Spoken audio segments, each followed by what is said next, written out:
Nagniningning ang mga ngiti ng mga membro ng Police Regional Office 1 matapos ang pagdaraos ng ceremonial lighting sa La Union.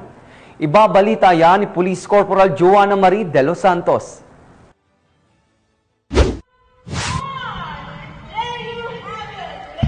Nagmingning sa diwa ng Pasko ang PRO1 Grandstand sa isinagawang ceremonial lighting of the Belen na pinangunahan ni Police Brigadier General Dindo R. Reyes, Regional Director ng Police Regional Office 1, nito lamang Miyerkules ng gabi.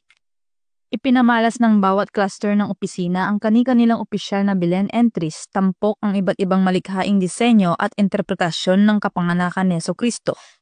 Ang pagtatanghal na ito ay hindi lamang pagpapakita ng talento, ngunit patunay ng mas matatag na pagkakaisa at pagtutulungan sa loob ng PRO1 family.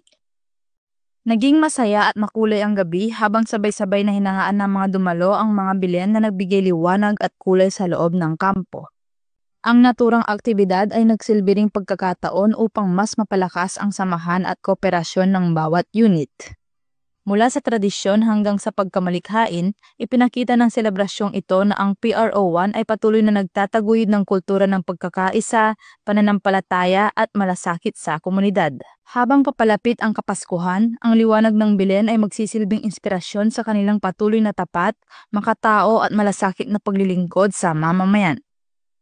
Mula dito sa Ilocos Region, ako ang inyong PNN Correspondent, Police Corporal Joanna Marie de los Santos, alagad ng batas, tagataguyod ng balitang